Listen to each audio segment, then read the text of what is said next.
Allô, allô. J'arrive avec toute ma présence.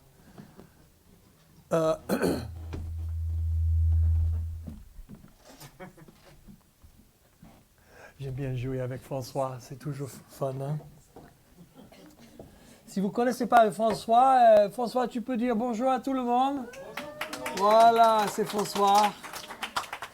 Il s'appelle Francisco, Françoiski, il y a plusieurs noms pour lui. Mais il est quelqu'un de très fidèle. Et merci François pour tout le travail que tu fais. Et pour tous les hommes qui te taquinent, tu es très fort. Passage du jour, on va commencer à Malachie 3, 7 à 12. Un verset que tout le monde essaie d'éviter. Un homme peut-il tromper Dieu? En effet, vous me trompez et vous dites, en quoi t'avons-nous trompé? Dans les dîmes et les offrandes. Vous êtes frappés par la malédiction et vous me trompez. La nation toute entière. Apportez toutes les dîmes à la maison du trésor, afin qu'il y ait de la nourriture dans ma maison. Mettez-moi ainsi à l'épreuve, dit l'Éternel, le Maître de l'univers, et vous verrez si je n'ouvre pas pour vous les fenêtres du ciel, si je ne déverse pas sur vous la bénédiction en abondance. Pour vous, je menacerai l'insecte vorace, afin, je ne sais pas si ça inclut les ratons de Marseille ou pas, mais bon, j'aimerais bien que ça inclue ça, afin qu'ils ne détruisent pas les produits du sol et que la vigne ne soit pas stérile dans vos campagnes, dit l'Éternel, le Maître de l'univers. Toutes les nations vous déclareront heureux, car vous serez un pays de délices. Tout le monde dit délices. Je suis un pays de délices. Ça, c'est un peu bizarre, non? Ouais. Dites l'Éternel, le Maître de l'univers. Pourquoi j'ai dit que personne veut lire ces versets? En fait, nous sommes dans une série qui s'appelle l'économie du royaume. C'est une série que Michel va enseigner plusieurs fois. Michel dit bonjour à tous. Elle a lancé la série la semaine dernière. Moi, je fais la deuxième partie. Raphaël va enseigner. Dites bonjour Raphaël, monsieur Raphaël derrière la vidéo audio, semaine prochaine. Et après, Michel va terminer avec 2 leçons. Et ça sera une série qui parle de plusieurs choses. Ça va parler de tout le domaine de nos vies. Parce que nous croyons vraiment que Dieu a l'appel dans nos vies. Et même, ils ont parlé de ça tout à l'heure, dans la vie abondante. Jésus a dit que je suis venu pour donner la vie et la vie en abondance. Non, il a dit où tu es complètement pauvre toute ta vie, où tu es complètement triste toute ta vie, où tu n'es jamais dans la joie, toujours dans la tristesse. Si tu veux servir Dieu, il faut faire un vœu de pauvreté. Si tu veux servir Dieu, il faut faire un vœu de jamais marier. Si tu veux servir Dieu, ça c'est quelque chose que la religion met en dessus de qui est Dieu. La religion aime bien de faire des règles pour essayer de faire plaisir à Dieu, quand Dieu a dit, tu me fais plaisir déjà. Je t'ai créé. Tu es ma création. Je t'aime et je veux pouvoir pour vous et protéger ma création. C'est dans la tête de Dieu que quand on crée quelque chose, c'est comme quand Christy et moi, on a eu le premier enfant, on a dit, oh, regarde ce qu'on a créé. On était au courant, on avait juste un tout petit part à jouer dans la création de ma fille. Hein? Le reste, c'était dans la main de Dieu. Mais c'était un rôle très important, je vais dire. Elle n'est pas là aujourd'hui, elle est là-bas, donc je peux dire ce que je veux. Donc, je suis libre, libéré. Mais ma femme et moi, on a vu cet enfant et on s'est dit, waouh, c'est magnifique. On veut tout faire pour pourvoir pour cet enfant. On va tout faire pour la protéger. On va tout faire pour donner ce qui est le meilleur pour que son avenir soit accompli grandement. Et c'est le même cœur et même plus que Dieu a pour toi, pour nous, ses enfants. Cette autre mentalité qui essaie de achever ou performer ou mériter l'amour de Dieu vient pas de Dieu. Ça vient du diable. Parce que si le diable peut nous tromper en pensant que si je fais ça et je ne fais pas ça, assez, si j'arrive à faire assez, Peut-être il va m'aimer. Peut-être il va me laisser pour l'éternité en Dieu. Peut-être il va ouvrir la portail pour Damien. Qu'est-ce que Dieu va faire pour moi si je performe? Et ça ne vient pas de Dieu. Parce que si le diable peut nous tromper en pensant que si on essaie de... On va travailler comme des fous et jamais sentir rempli, jamais être satisfait. Comme il a été prophétisé un peu ce matin, l'eau vivante, l'eau éternelle, ça vient de Jésus, pas d'une source. Tu peux avoir la plus belle source.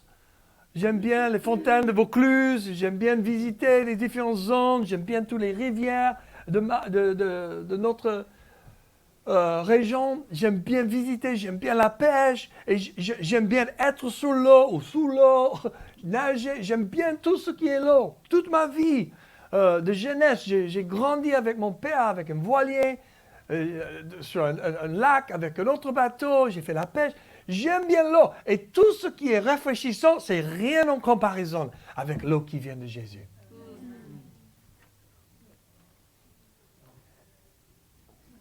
Et parce que Dieu est tellement bon, il veut des bonnes choses pour ses enfants, sa création.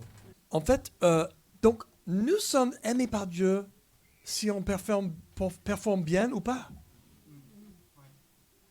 Ça, c'est bonne nouvelle aujourd'hui, hein? Est-ce que tu sais que tu ne peux pas être plus aimé que tu es dans ce moment-là? Tu fais un gaffe, tu pêches, tu fais n'importe quoi, avec n'importe qui, n'importe où. L'amour de Dieu ne s'arrête pas.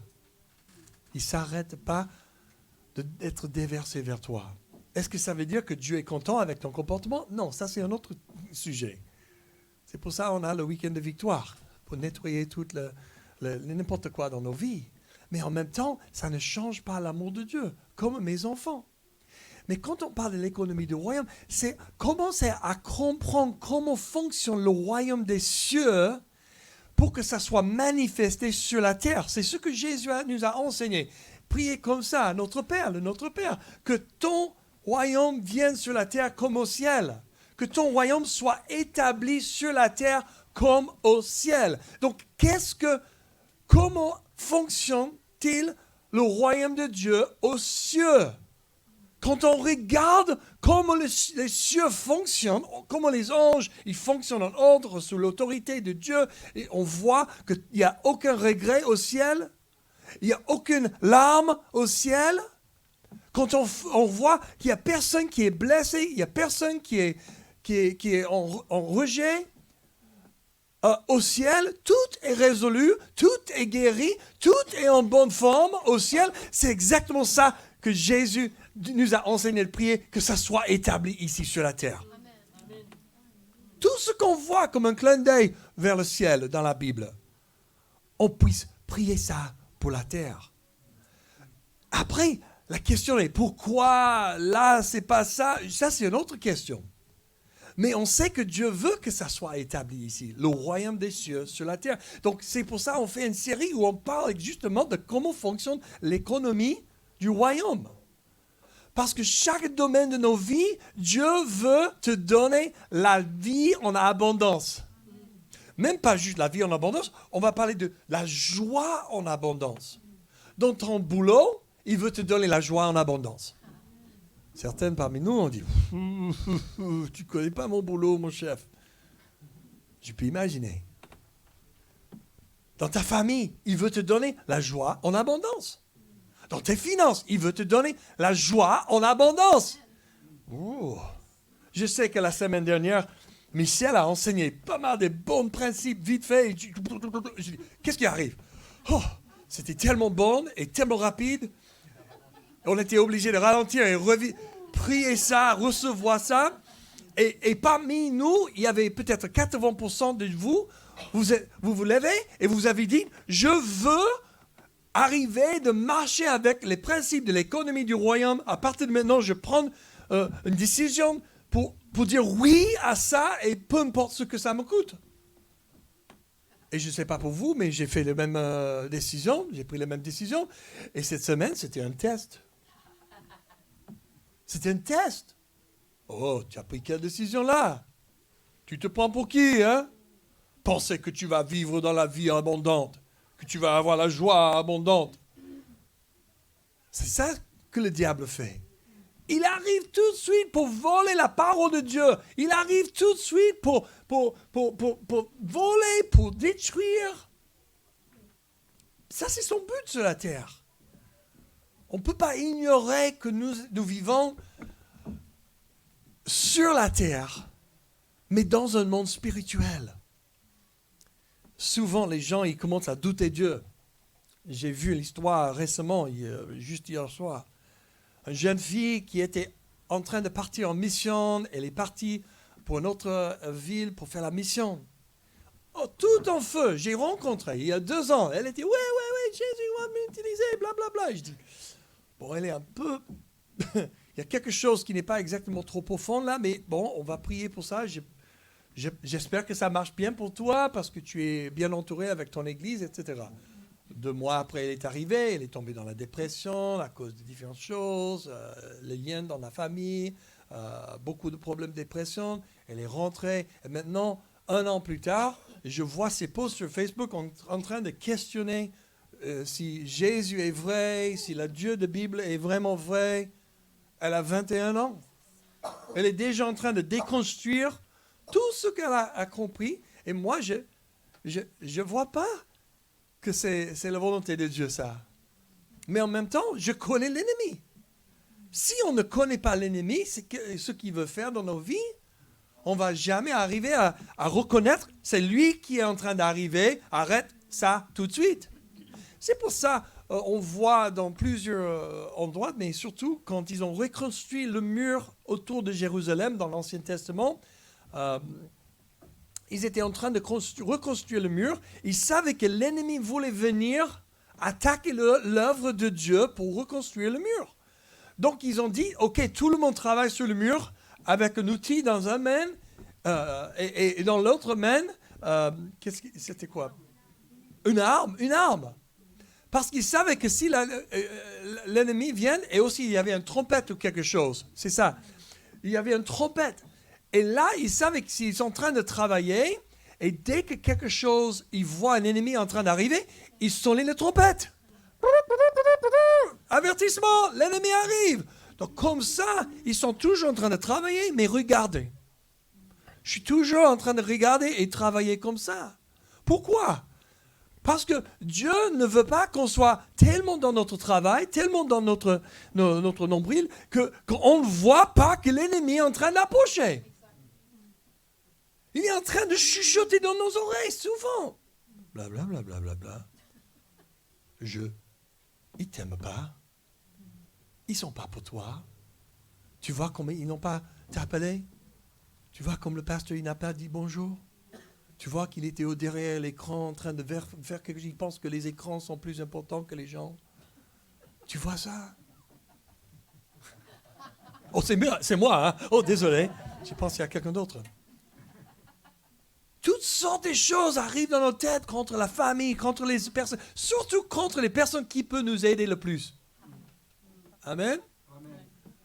Mais quand on est conscient du fait que nous sommes dans une bataille spirituelle, nous sommes dans le royaume de Dieu, et l'économie du royaume fonctionne différemment, et on sait qu'il y a un ennemi contre le royaume de Dieu, et contre les principes d'économie du royaume de Dieu, contre le fait qu'on reçoit la révélation, et on met en pratique les principes de l'économie du royaume de Dieu, on peut au moins dire non, stop, de loin. Stop, de loin. Je vois l'ennemi, je fais pip, pip, pip. Et les amis arrivent, on prie, et l'ennemi reste 200 mètres, et il s'arrête 200 mètres de moi. Au lieu de dans mon visage, il est en train de faire les claques, et après, pop, pop, pop, pop, arrête. Je suis déjà presque mort. C'est trop tard. Et on dit, ça ne marche pas. Dieu ne fonctionne pas. Dieu n'est pas pour nous. Tu nous as promis la vie en abondance, tu nous as promis la joie, tu nous as promis toutes ces choses, mais Dieu n'est pas vrai parce qu'il ne fait pas ça. Mais c'est ta faute. Pas pour condamner quelqu'un. Mais on n'est pas là pour être des vraies brebis. Les vraies brebis sont stupides.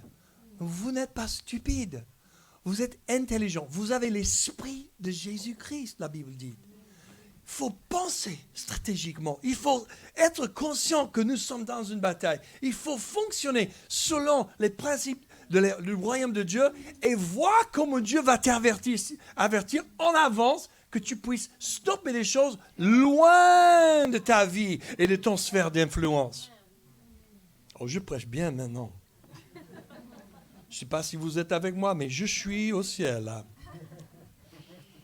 Alléluia. Mais pourquoi je cite un verset comme ça, la dîme? Parce que moi, je pense que c'est quelque chose de simple qu'on aime bien négliger. On aime bien mettre à part. On aime bien dire que les finances, ça c'est toujours l'Église. L'Église veut toujours l'argent. L'Église toujours, regarde les prêtres, les pasteurs, ils sont tous riches en train de blablabla, blablabla. C'est pas de dire qu'il n'y a pas des abus. Mais regardez le monde autour de toi. Tu vois pas les abus? On voit des abus à gauche et à droite. On voit des négligences à gauche et à droite.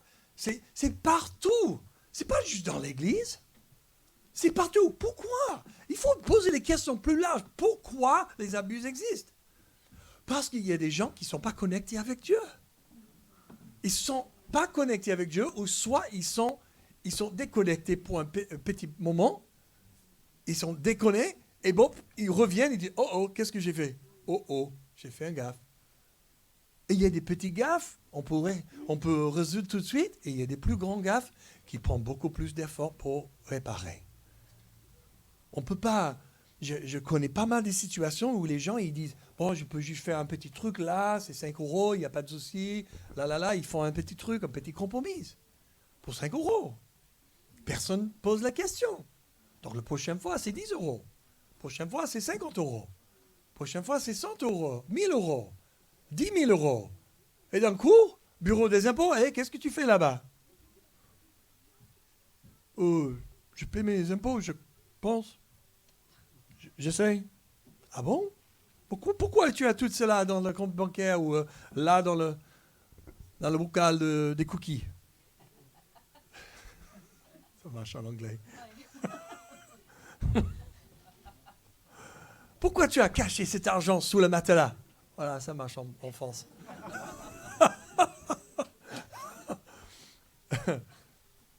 Pourquoi? Qu'est-ce que tu es en train de faire? Parce que tout le monde de cette économie-là, ils sont obligés de piquer, de tirer, de cacher, de mentir. Parce que le monde autour de nous est en train de tirer des choses et voler de nos vies. Donc, qu'est-ce qu'on doit faire? On doit, je vais prendre soin de moi-même. Et si l'Église continue à fonctionner comme ils font partie du monde, on ne va jamais rentrer dans la vie abondante. Dans n'importe quel domaine. On ne peut pas tricher, on ne peut pas mentir, on ne peut pas parler mal et faire le gossip sur quelqu'un en pensant que Dieu va nous bénir. Amen. Et c'est la même chose avec l'argent. On ne peut pas ignorer les principes de l'argent dans la Bible en pensant que Dieu va nous bénir. Et on va rentrer dans la vie en abondance. Ça, c'est une introduction un peu longue. Mais les messages sont juste très, très courts. Ça, c'est mon fan club, là. Merci. Quand vous êtes en train de pleurer, ils sont en train de rigoler, ça marche. Ça marche, c'est un bon équilibre. Mais qui veut parler de l'argent? Personne ne veut parler de l'argent. Mais c'est très important. En fait, l'argent est trop important pour rien dire. Dans notre série, on parle de l'économie du royaume, des principes qui gèrent, protègent et pourvoient pour le royaume de Dieu et à tous ceux qui l'appartiennent. Pour ceux qui sont nés de nouveau et sont des disciples de Jésus, ça nous appartient. Si vous n'êtes pas à Jésus, t'inquiète pas, tu peux juste dire « Désolé, j'ai gaspillé mon temps aujourd'hui, tu t'ennuies un petit peu, tu peux faire un dessin sur un papier et après on va te donner un biscuit, ok?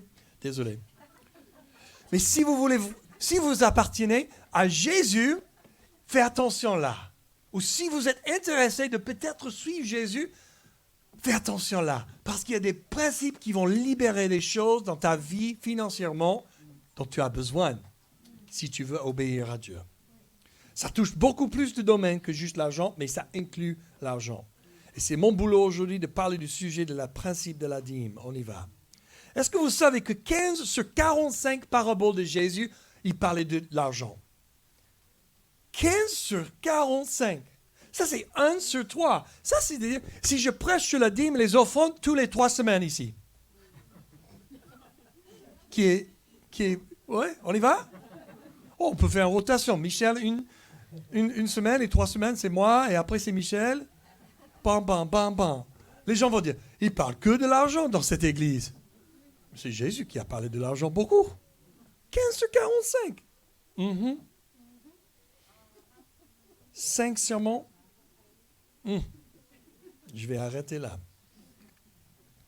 Si Jésus parlait de l'argent si souvent, est-ce que vous pensez que c'est important pour nous aussi d'en parler souvent? Moi, je pense que oui. Mais pourquoi on n'aime pas parler de l'argent? Numéro 1, on est ignorant des finances et comment ils marchent dans ce monde et dans le royaume de Dieu. On est ignorant. Et vous savez bien, où tu es ignorant, tu as toujours peur. La première fois que j'ai rencontré une personne d'une autre couleur, j'avais peut-être 5 ou 6 ans, j'ai rencontré un ami black à l'école. Je n'ai jamais rencontré une personne d'une autre couleur comme ça. Je dis, bonjour. Mais j'avais peur. Hein? Et après, on commence à parler. J'ai vu qu'il était juste comme moi.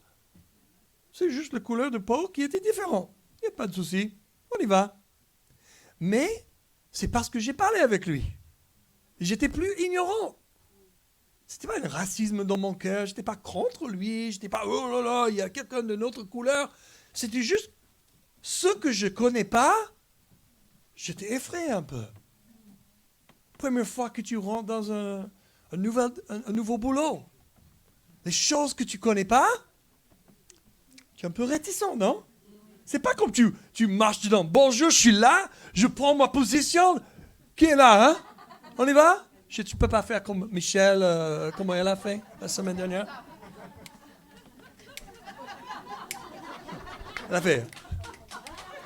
Elle a fait toutes sortes de choses, hein? Mais l'ignorance nous rend effrayés. Point. Si on est ignorant sur les finances, comment ils fonctionnent dans ce monde et aussi dans le royaume de Dieu, on va rester effrayé et on dit je ne veux pas en parler. Parce que tu sais ce qu'on fait. On fait exactement ce que tout le monde dit. Bon, j'ai entendu une histoire de... Et c'est une chose de l'autre bout du monde, il y a un truc très bizarre. Et tu racontes n'importe quoi. Comme tu es l'expert. Comme tu as fait une recherche depuis 10 ans là-dessus. Et tu as un avis tellement important de dire. Tu es ignorant, tu ne sais pas de quoi tu parles. Désolé. Je peux inclure moi-même. Hein? C'est pas toi. Surtout pas toi. C'est un invité. Hein? Il faut être gentil à lui.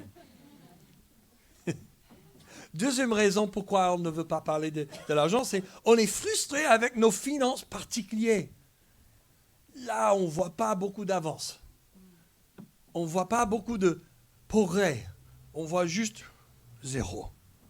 Négatif. 0. Moi, je connais cette histoire. Quand j'ai commencé dans le ministère, j'étais même pas pauvre, j'étais pauvre. Il n'y avait pas assez d'argent pour faire finir le mot, hein? P-A-U. Pauvre. Juste pauvre. Même pas pauvre. Il y avait une phrase comme ça, non? Même pas pauvre. Même pas peur, même pas pauvre. Et quand on est dans l'ignorance, ou si on est frustré avec nos propres finances et on voit pas, on veut pas en parler. Parce que ça nous risque d'être vulnérable. Ça peut montrer à quelqu'un que je ne sais pas ce que je fais. Ça touche notre fierté. J'aime bien donner les petits parcours de pré-mariage. Chaque fois que un couple me demande à faire le mariage, je dis oui, je peux le faire. Mais numéro 1, il faut qu'on fasse des petits parcours. 3 ou 4 séances ensemble pour parler de la communication, l'argent, le sexe, toutes ces bonnes choses. Hein. Donc, ils disent, ah oui, il n'y a pas de souci. Et on commence normalement avec les attentes, la communication. Mais dès qu'on arrive aux finances, normalement c'est la dernière séance, c'est comme les yeux sont ouverts. Ils disent, mais j'en ai jamais. Et tellement de couples disent, ça c'était la meilleure leçon que j'ai appris de toi. Où ça a ouvert la porte pour commencer à apprendre, à commencer à vraiment gérer mes finances particulières. Parce que les gens, on est ignorants encore. On ne sait pas et on est frustré. Mais on ne veut pas demander l'aide parce qu'on est fier. Mais quand je le force dans un petit parcours pré-mariage, ils sont un peu obligés et après ils disent, bon, je suis content que je l'ai fait. Parce que la plupart des gens, ils ne savent pas. Numéro 3, la falaise entre les richesses et les pauvres semble à devenir de plus en plus grave. Ça, c'est un sujet. Tout le monde voit la politique, tout le monde lit les journaux, etc. Et ils disent, ils sont entrés direct dans la rage. Tu parles de l'argent, les riches sont en train de nous fracasser, blablabla. Et tu n'arrives même pas de parler de l'argent parce que tu es déjà amer. Tu vois quelqu'un d'autre qui a une plus belle voiture ou une plus belle maison, un appartement, ils ont rénové, ils ont acheté une nouvelle télévision, tu rentres direct dans la jalousie. Ça ne vient pas de Dieu. La jalousie, la rage contre quelqu'un d'autre. Arrête.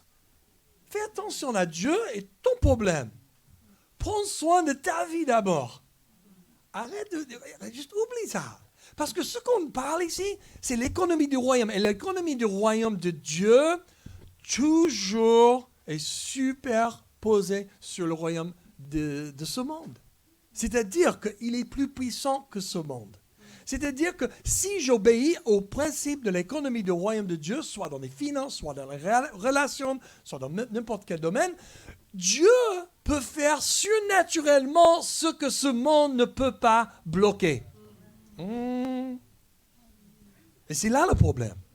On n'a pas de foi. On ne croit pas à la base que Dieu est bon. Il veut pourvoir pour nous. Il veut nous protéger. Il est pour nous. Et il y a des dangers de l'argent. Dans le Nouveau Testament, on voit clairement les avertissements et les dangers de l'argent. Par exemple, en Matthieu 6, 19, 21, « Ne vous amassez pas des trésors sur la terre, où les mythes et la rouille détruisent et où les voleurs percent les murs pour voler. Mais amassez-vous des trésors dans le ciel, où les mythes et la rouille ne détruisent pas et où les voleurs ne peuvent pas percer les murs ni voler. En effet, là où est ton trésor, là aussi sera ton cœur. » Ça, c'est fort. Est-ce qu'on doit le répéter? On va juste répéter la dernière phrase. Là où est ton trésor, là aussi sera ton cœur. C'est-à-dire que où je place mon trésor, si je donne mes trésors, mon temps, mon énergie et mon argent, où j'investis ces trois choses, là tu vas trouver ma passion, tu vas trouver ma joie, tu vas trouver tout ce que j'aime. Hein? Dès que tu commences à investir, par exemple, donner l'argent à un missionnaire ou quelqu'un qui travaille avec les pauvres, tu commences à investir une certaine somme. On ne dit pas 5 euros de la poche, tu dis, hey, et toi? Mais quelque chose qui te coûte quelque chose. Tu vois ce que je dis? On donne quelque chose de sacrificiel. On pouvait utiliser ça, mais on a décidé de bénir quelqu'un d'autre au lieu de ça. Dès que tu commences à faire ça, tu commences à être connecté cœur à cœur avec ces personnes. Je l'ai vu tellement de fois dans ma vie. Il y a des autres versets qui racontent des dangers. En Matthieu 6, 24, 1 Timothée 3, Luc 12, 15 à 21. Mais on va dire qu'il y a des bénéfices de l'argent aussi qui sont parlés partout dans la Bible. En Malachie 3, 7 à 12, on a lu ça tout à l'heure. Il y a des bénéfices parce que Dieu veut déverser les cieux sur nous. Mais c'est nous qui gardons l'ouverture. C'est nous qui gardons ça.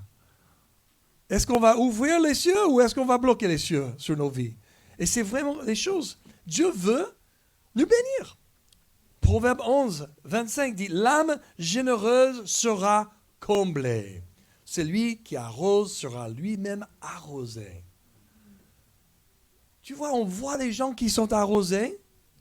On voit les gens qui sont comblés. Et au lieu de faire la connexion, peut-être ils sont généreux. On dit, ils ont triché, ils ont menti. Ils ne méritent pas ça.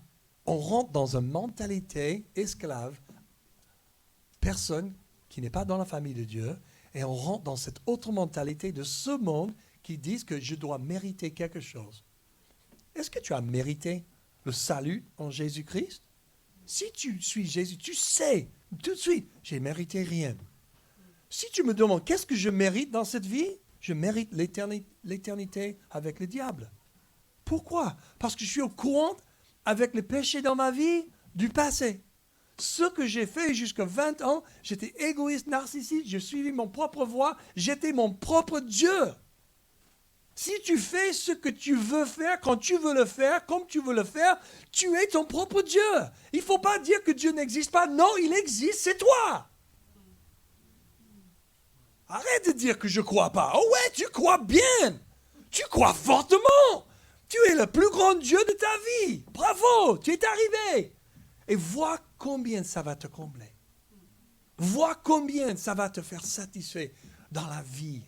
Toujours, tu vas chercher des choses, comme Blaise Pascal a dit. Chercher pour remplir le trou comme un aspirateur qui... Et seulement Dieu peut combler ce trou. L'âme généreuse sera comblée. Quand on voit quelqu'un qui est comblé, quand on voit quelqu'un béni, on doit, avec une mentalité de Dieu, dire « Waouh !» Soit ils ne connaissent pas le Seigneur et ils connaissent les principes du royaume de Dieu et ils sont en train de mettre en action, ou soit ils connaissent le Seigneur et le Seigneur les a comblés parce qu'ils sont généreux. Et on dit « Bravo pour eux ! Félicitations ! Je suis content, je suis inspiré. Qu'est-ce que je peux faire pour arriver d'être plus généreux dans ma vie? » Ça, c'est la mentalité d'un fils ou une fille de Dieu. Ouh, ça m'a inspiré. Ils sont bénis, ils sont en train de marcher dans les relations bénies, ils sont en train de marcher dans le voisinage béni. Combien ici, on a besoin d'un peu d'aide avec nos voisinages? Hein? 2 Corinthiens 9, 6 à 9, Marc 10. Donc on va juste faire quelque chose vite fait, au plus vite que je peux. Désolé. Donc maintenant j'ai fait deuxième partie du message. On rentre dans le troisième. Il n'y a que 10 parties de mon message aujourd'hui. Donc on appelle ça l'étude de la dîme avant la loi. Est-ce que vous savez que la dîme, la 10% ou les prémices, les prémices sont parlées et données et enseignées avant que la loi de Moïse a été donnée? C'est important à savoir parce qu'il y a des gens qui disent non, on n'est plus sous la loi, on est libéré de la loi, de la mort et la péché, et maintenant on n'est plus sous la loi, donc on n'en suit pas la dîme. Mais désolé, mais la dîme est arrivée avant la loi. Numéro 1. Deuxièmement, si on dit qu'on ne suit pas la loi, pourquoi on pense que ce n'est pas bien de tuer quelqu'un toujours? Ou de voler? Ou de commettre un adultère? Tous les 10 commandements, on pense qu'ils sont bons, n'est-ce pas? Hein? Ou est-ce que c'est OK de faire tout ce qu'on veut maintenant? On peut mentir maintenant. Grâce à Jésus, on peut mentir et voler. Wouhou! J'aime bien la grâce de Dieu. Quelle liberté! Libre d'être fou? Tu es libre. Ça, c'est le don de Dieu. Nous avons un arbitre libre. Personne peut... Bon, on habite dans un monde bien chuté, hein, on est d'accord? Mais sauf que quelqu'un a un pistolet à ta tête, tu es libre de faire ce que tu veux. Et même dans ce sens-là, tu es libre aussi.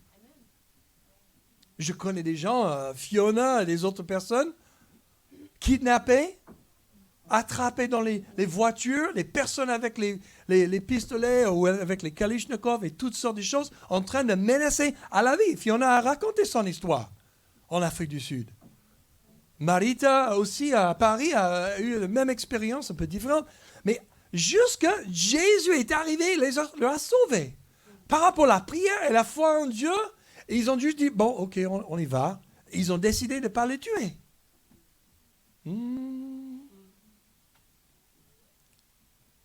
La loi est importante. Paul a dit que la loi était comme un tuteur qui nous a amenés vers Jésus. Donc la loi, bien sûr, si on essaie de mériter notre salut ou le plaisir de Dieu en suivant la loi, c'est pas bien. Mais si on dit que la loi n'est pas bonne, ça c'est à dire que Dieu qui a donné la loi n'est pas bon. Tu vois ce que je suis en train de dire? L'Ancien Testament n'est pas complètement nié juste parce que Jésus est arrivé. Il est accompli en fait. Jésus a dit que je ne suis pas venu pour annuler la loi, mais pour l'accomplir et vous montrer comment vivre. Parce que quand on est en relation avec Dieu, quand on est racheté et on a le Saint-Esprit en nous, on puisse vivre avec Jésus en relation et on accomplit la loi automatiquement par la grâce de Dieu. Et dans n'importe quel domaine de nos vies où on n'accomplit pas la loi, on dit « Ah, il y a un bug là ». Mais la plupart de nos vies, on commence à marcher avec une liberté qu'on n'a jamais connue, n'est-ce pas? Et quand on voit qu'il y a une zone ou un domaine qui ne fonctionne pas correctement, on dit « Hey, pourquoi ça bug? Pourquoi j'ai toujours cette habitude? Pourquoi ça ?» Ou peut-être un frère dit « Hey, tu sais que tu fais ça tout le temps. » Il met le miroir devant toi. Il dit « Ah, je fais ça? Ouais. L'année passée, il y a une semaine, il y a 3 mois. Ah bon? Il faut que je demande Dieu de me montrer. C'est quoi qui me trébuche dans ma foi et dans ma marche avec lui? Parce que je ne veux pas ça. Parce que quand on a le Saint-Esprit, quand on a un Dieu, on ne veut rien dans nos vies qui n'est pas impur, n'est-ce pas? On veut que ça soit éradiqué. Donc la loi, ce n'est pas malin. C'est juste que si on essaie de suivre la loi en l'obéissant, on va se tromper. Si on essaie de faire la loi pour gagner la faveur de Dieu, on se trompe. Mais si on suit le Saint-Esprit qui est en nous, et on marche en relation avec Jésus, dans la Bible, dans la prière, dans le monde avec la communion fraternelle, dans la prière avec les uns les autres. Là, on va expérimenter la relation avec Dieu qui déborde dans tous les domaines de nos vies. Je pense que j'ai bien dit ça. En Genèse 14, 20, avant la loi, Melchizedek, roi de Salem, fit apporter du pain et du vin. Tout le monde dit, il est français. Il était prêtre du Dieu très haut. Il bénit Abraham en disant qu'Abraham soit béni par le Dieu très haut, le maître du ciel et de la terre. Béni soit le Dieu très haut qui a livré tes ennemis entre tes mains. Abraham lui donna la dîme de tout. Il a donné au prêtre de Dieu. Un prêtre, pas catholique, il n'y avait pas de catholiques dans cette époque-là. C'était quelqu'un qui a représenté, il y a beaucoup d'histoires autour de Melchizedek, et je ne veux pas replonger plein dedans, mais c'était une forme de Dieu dans ce sens. Ils disent souvent, il y a certains moments dans les Écritures, on voit les formes ou les... un type de Jésus qui est arrivé surnaturellement sur la terre.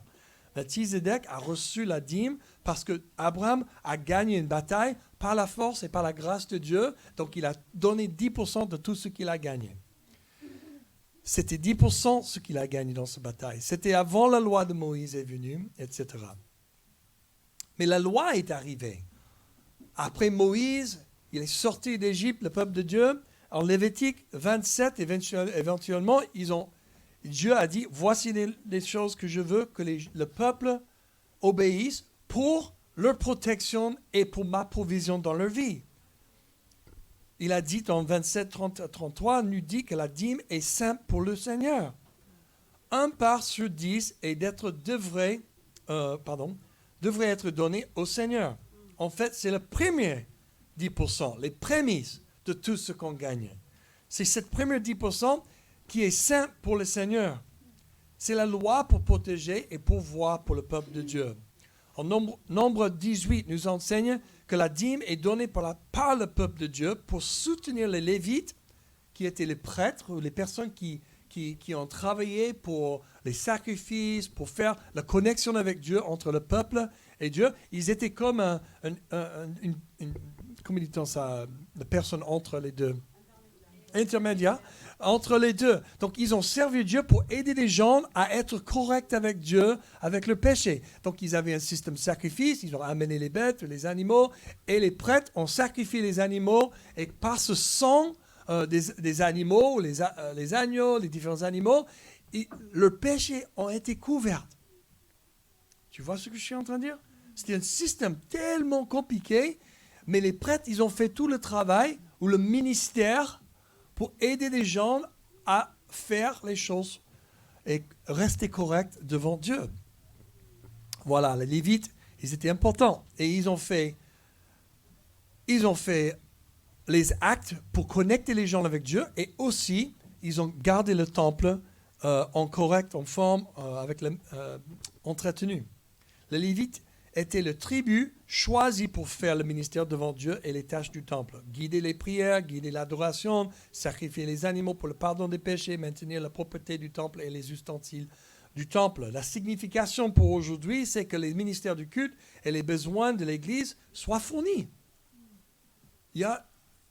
Grâce à vous et vos dîmes et vos offrandes, on puisse payer pour le local, on puisse faire des évangélisations, on puisse accueillir les gens, on puisse donner à la mission, aider des gens. On fait beaucoup de choses grâce aux dîmes. Si on n'a pas de dîmes, on est cool, hein? On dit, bon, c'était bien, je te vois sur Zoom. Hein? On ne peut pas se rassembler. Et on a déjà expérimenté Zoom pendant une bonne période de temps pour dire qu'on préfère être présentiel, n'est-ce pas? La plupart. En Deutéronome 14, 28, nous enseigne de donner nos dîmes et nos offrandes aux Lévites. Plus loin, il nous enseigne qu'avec certaines dîmes, on les donne et les mange dans l'endroit que les Lévites les brûlent et les sacrifient. C'est-à-dire que nous participons, nous consommons une part de nos dîmes pour certains moments. C'est-à-dire quand on donne quelque chose à l'Église, Dieu va nous donner quelque chose en retour. Le problème avec la dîme, c'est que tu n'as pas le contrôle. Quand on donne à l'Église, tu n'as plus de contrôle où ça va. Il y a certaines personnes qui disent, moi je vais donner ma dîme là-bas, ou là-bas, ou là-bas. Ok, tu peux, mais c'est toi toujours en contrôle de ça. C'est toi qui toujours dis où ça va et comment ça va être dépensé. Mais ce que Dieu aime bien faire, c'est de dire, donne ta dîme à ton église locale, comme dit en Malachie, le local. Comme ça, il est dépensé pour prendre soin du troupeau, prendre soin du local, prendre soin du temple, etc. Pour qu'on puisse pourvoir et tu peux avoir la nourriture dans la maison. Désolé si vous êtes offensé. Peut-être vous êtes juste en train de réfléchir. C'est le même visage pour certaines.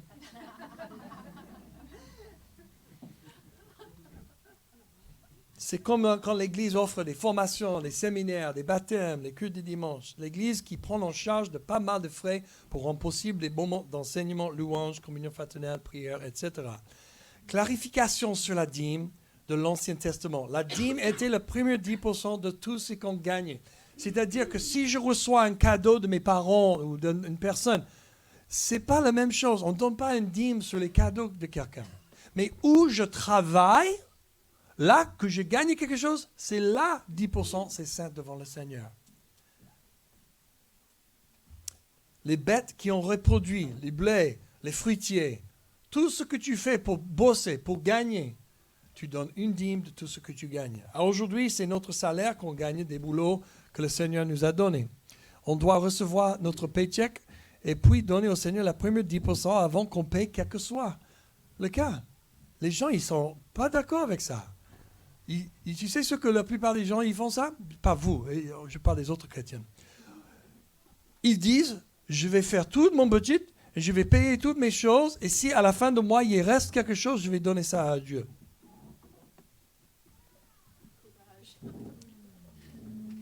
Et il n'y a jamais 10% qui reste à la fin du mois. Par contre, chaque fois qu'on donne le premier 10%, on est en train de dire par la foi, Dieu, tu fais confiance sur toi, que tu vas bénir l'autre 90% pour accomplir le mois. Et dès que j'ai commencé à faire la dîme, quand j'avais 20 ans, j'ai donné ma vie à Jésus, 3-4 mois plus tard, j'ai commencé à faire un dîme. C'était une très petite dîme, hein? Mais je l'ai fait fidèlement de tout ce que j'ai gagné. J'ai même donné une offrande de tout ce que j'ai gagné les années précédentes, juste pour dire, Seigneur, je n'étais pas à toi, mais je voulais rattraper quelque chose. J'ai dit, je vais trouver l'argent et te donner. Et j'étais célibataire, j'ai dit, bon, si je peux jeûner quelques jours, c'est pas grave. J'étais déjà maigre, mais là, j'étais devenu un peu plus maigre. Mais j'ai dit, Si Dieu a des principes, je veux en manger. Je veux manger des principes. Je veux mettre les principes de l'économie du royaume tout de suite dans ma vie quand je suis jeune, parce que ça va être plus difficile plus tard. Tout le monde dit, ouais, je vais donner une dîme à Dieu plus tard quand j'ai beaucoup plus d'argent. Est-ce que tu penses que c'est plus facile à donner 100 euros sur 1000 euros ou 100 000 euros sur 1 million d'euros?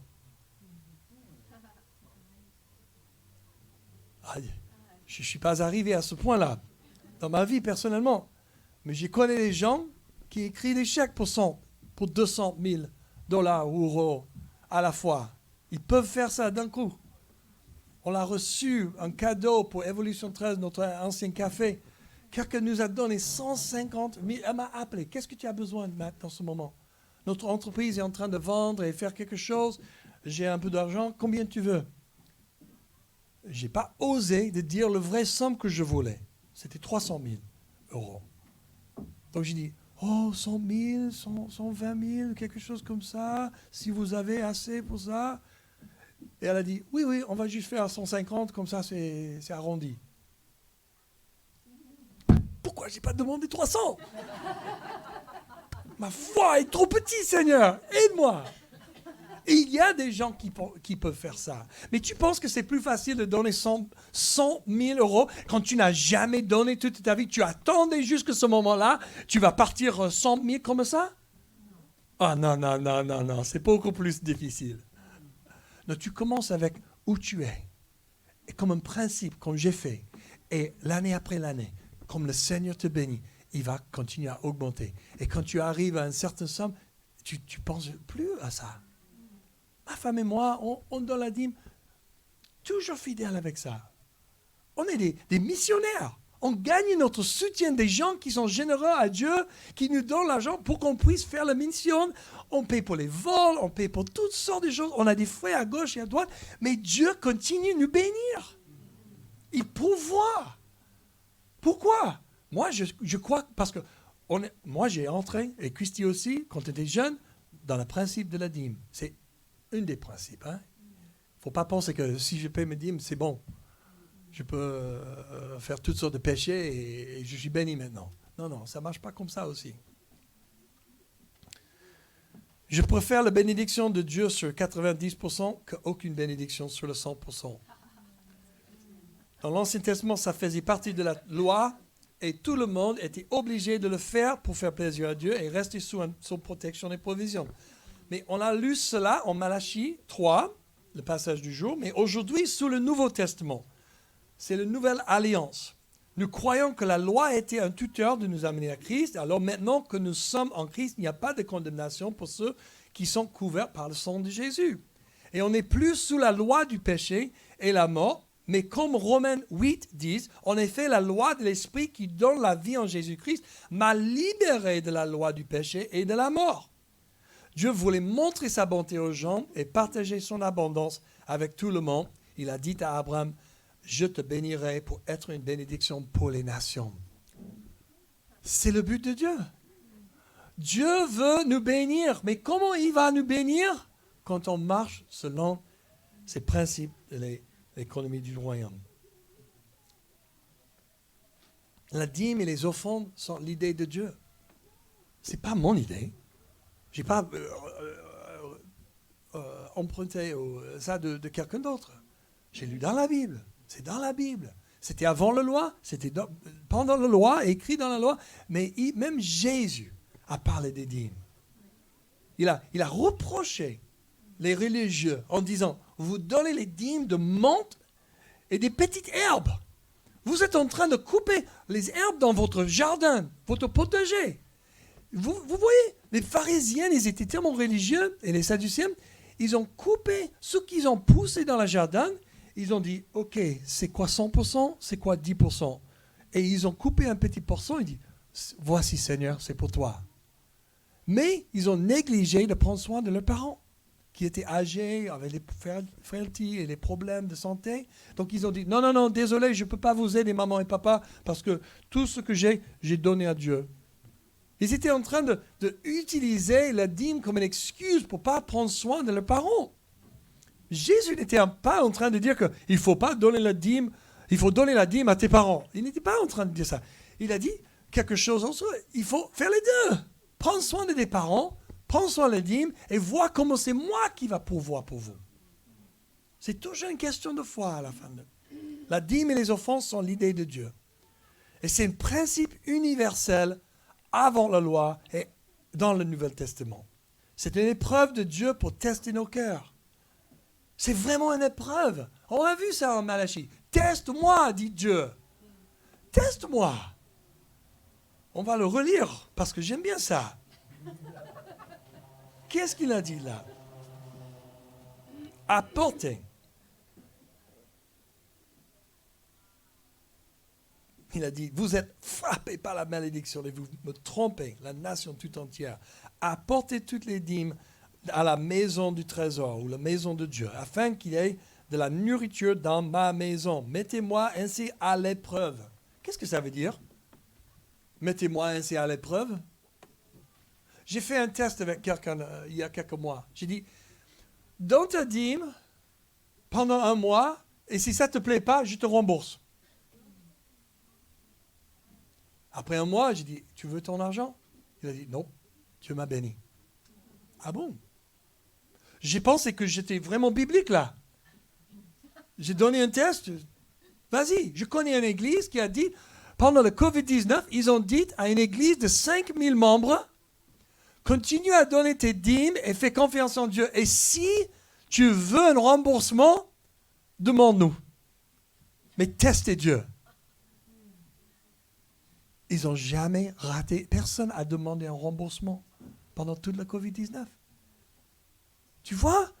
Parce qu'on ne teste pas Dieu dans les choses qu'il nous demande à tester. On ne voit pas sa provision. Tout le monde veut avoir un bon témoignage, mais on ne veut pas faire le travail.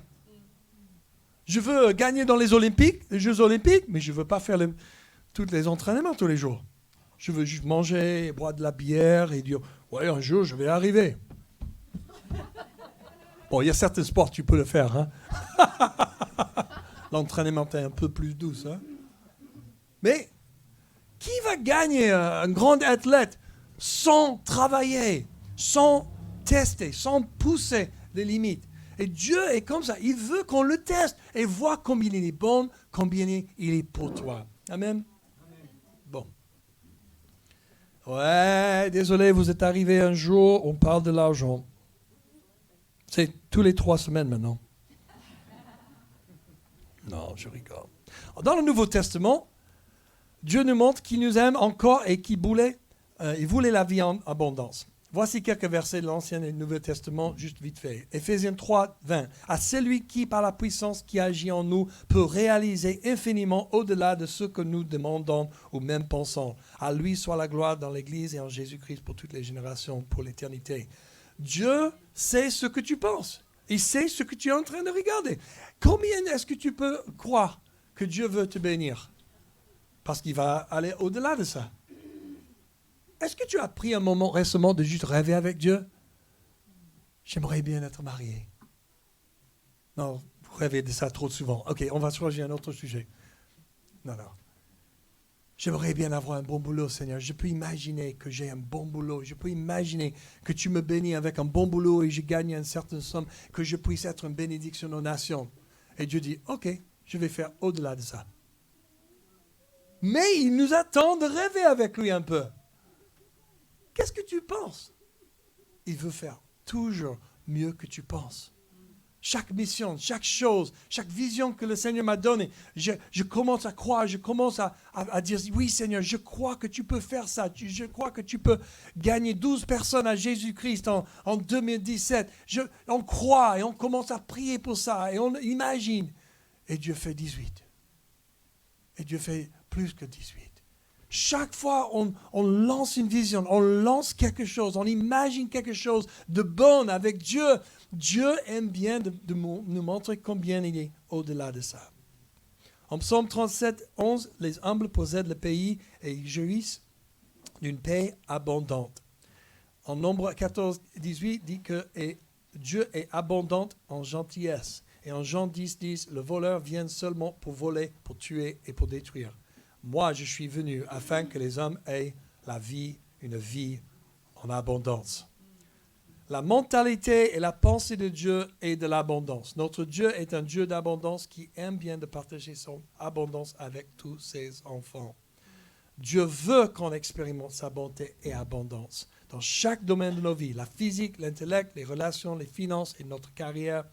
Et en fait, tous les domaines qui ne sont pas dans l'abondance sont des zones de travaux où ils ont besoin, où on a besoin du travail du Saint-Esprit. Donc aujourd'hui, pensez à ta vie. Quel domaine de ta vie n'est pas dans l'abondance? Quelle zone ou domaine de ta vie n'est pas en train de déborder de la joie du Seigneur? Là, probablement tu crois dans un mensonge. Tu crois dans un mensonge si tu n'es pas dans la joie dans un domaine de ta vie. Si tu n'es pas dans la joie abondante. Pourquoi je dis ça? Parce que quand on croit ce que Dieu dit, ça amène le fruit de la joie. Mais quand on croit dans les mensonges de l'ennemi, on ne peut jamais porter le fruit du Saint-Esprit, la joie. C'est-à-dire que Dieu veut déplacer chaque mensonge qu'on a cru pour qu'on puisse raligner avec l'économie de Dieu et le royaume de Dieu. Bon, je pense que ça suffit. J'ai bien fait mon boulot. Je sais que c'est compliqué. Je sais que vous avez tous entendu différents enseignements. Moi, je suis quelqu'un qui croit que Dieu veut vous bénir. Je ne suis pas là pour dire, donnez à Dieu, et il va te donner une nouvelle Porsche ou une super grande villa dans 2-3 villas. Ce n'est pas ça. C'est des principes simples de marcher dans l'abondance avec Dieu. On a besoin de raligner nos vies avec les principes de l'économie du royaume. Et dès qu'on le fait, il commence à bénir le reste. Il va au-delà de ce qu'on a attendu. Amen. Est-ce qu'on peut se lever et prier? Merci Seigneur pour ce temps. Merci pour ce mug pas cassé. Pas de souci. Alléluia. Merci Seigneur. Tu sais combien j'aime bien parler de l'argent et enseigner sur ça. Merci pour cette opportunité Seigneur de faire ce que ton Fils a fait. 1 sur 3 messages. Il a toujours donné des exemples. Toujours utilisé l'argent pour tester les cœurs. Et Seigneur, merci qu'aujourd'hui c'est comme un test. Quand on entend ces messages, Seigneur, qu'est-ce qui se passe dans nos cœurs? Est-ce qu'il y a la peur qui monte? Est-ce qu'il y a la colère qui monte? Quelles sont les émotions qui arrivent chez nous, Seigneur, quand on parle des sujets de l'argent? Parce que c'est le trésor. Et souvent, on a ciblé le trésor beaucoup plus que toi. On a cherché la main de Dieu plus qu'on a cherché la face de Dieu. Souvent, on s'est trompé, Seigneur. Et même aujourd'hui, c'est trop facile de se tromper et penser que la vie va être meilleure si j'ai certaines choses matérielles ou si j'ai certaines choses relationnelles. Mais toute notre vie abondante se trouve en toi, Seigneur, toute seule. Et Seigneur, je prie aujourd'hui spécialement pour chaque personne qui est en train de lutter avec ses pensées. Peut-être il y a des accusations de l'ennemi qui viennent contre eux. Oh, les Américains, ils aiment bien prêcher sur l'argent. Peut-être il y a des gens qui pensent qu'il y a toujours des gens de l'étranger qui veulent nous opprimer avec le message de gagner l'argent ou quelque chose comme ça. Et j'accoupe ça au nom de Jésus. Ce n'est pas mon cœur. Ce n'est pas le cœur de Dieu. Le cœur de Dieu, c'est que vous soyez bénis. Soit on accepte, on reçoit cette parole et on dit, Seigneur, travaille en moi. Ou soit on le refuse et on rejette. Donc il faut que tu décides dans ce moment-là, Seigneur, je reçois ce qui a été dit aujourd'hui. Et je prie que tu travailles en moi. C'est la seule chose que je demande. C'est que tu dis, Seigneur, utilise ce que tu veux utiliser pour faire comprendre ta volonté pour ma vie, pour que je puisse marcher dedans. Regardez-moi. Moi, je ne vais pas vous surveiller. Vous donnez ce que vous voulez donner. Moi, j'enseigne la Bible. Je vous encourage de raligner la vie avec la parole de Dieu. mais je ne vais pas regarder ce que vous donnez, soit cash, soit virement. Ce n'est pas mon boulot. Je ne surveille pas ces choses. Ce n'est pas mon cœur. OK? Il n'y a pas de jugement. Tu ne vas jamais rentrer dedans et dire « Oh, Matt m'a regardé. Bizarrement, il sait que j'ai donné que 5%. » Il n'y a pas ça. OK? Comprenez bien. Ce n'est pas le truc ici. Mais si on ne parle pas de ça de temps en temps, on n'est pas bon. On n'est pas dans le bon équilibre bibliquement. Amen.